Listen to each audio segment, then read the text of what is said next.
Good day, viewers. You are welcome. In today's tutorial, we are going to be considering the derivative of this function cos x, because when we take the derivative of cos x by standard formula, we just know it is minus sine x. But they might ask us that, can you prove this? Can you show it by limit definitions? So you can just know it now by considering the limit definition. F prime of x equals limit at h approaches 0, f of x plus h minus f of x. So here is the formula we are going to use to find it. We know from the first one we have f of x, that's why we have cos x. So if I change it to f of x plus h, it means we also have cos x plus h. So here equals the limit at h approaches 0.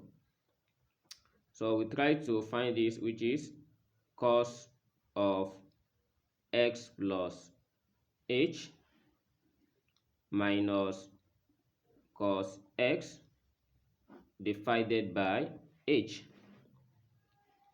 Then, so by this, we have a property of cos like this called double angle, where we can get, so that what we need here is we want to make sure that we combine this cos x with something here, but there is no way we can add them together here. So what to do only is, when we recall that if we have cos a plus b, this equals cos a cos b minus sin a sin b. And what we have here is cos of x plus h. So this gives cos x cos h minus sin x sin h. So we just try to do the replacement, and here we have limit at h approaches 0. So I'm going to create a bracket. Then we have cos x cos h minus sin x sin h. Then we have minus cos x, as we have it above, divided by h. So we are going to combine this, the like terms, just like cos x is cos x here. We try to combine it together so that we have limit at h approaches 0 of cos x cos h minus cos x. So let's divide this one by ordinary h. Then in bracket, also we have minus sin x sin h divided by h. If this is what we have a property of limit for, let's say we have limit at x approaches let's say m. Then we now have ab. It says we can separate this as limit. So though this one is just like a constant values, so I will just use it. So it means we can separate these properties as x approaches m of a multiplied by limit at s approaches m of b. That is the properties of limit. So by applying it here, we are going to have limit at h approaches 0, but the function we are given is h.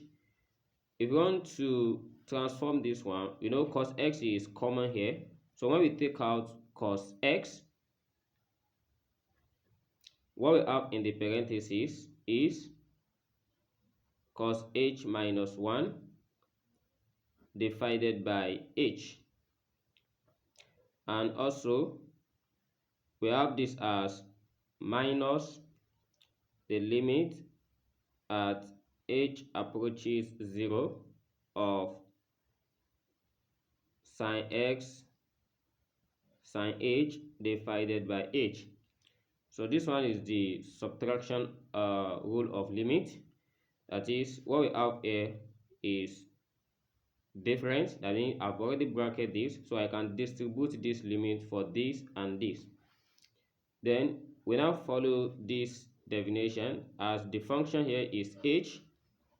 So which means this cos x become constant. When it becomes constant, we are going to take it out as cos x. Then we have limit inside at h approaches 0. So here is cos h minus 1 divided by h. And also for this, sine x is constant. We take it out and we have limit at h approaches 0 of sine h divided by h.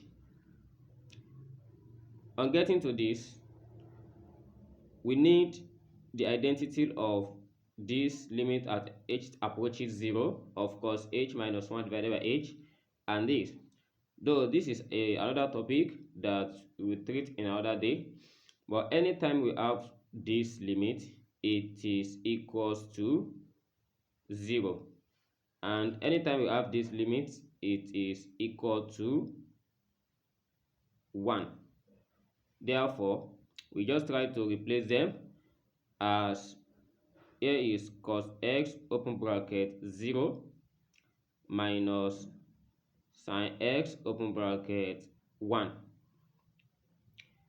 So if we multiply this together, we are going to have it as 0 minus, we multiply this, we have it as sine x, where the whole of this gives minus sine x. And don't forget that it is our f prime of x, which is the derivative of x, that gives us minus sine x, which the proof came from f of x equals cos x. So the derivative of it from the limit definition is given as this, and it's how to do it anywhere that we come across this. So thanks for watching, and please don't forget to like this video, share it, and subscribe to this channel if you find this video useful. See you in the next class. Never stop learning. Bye bye.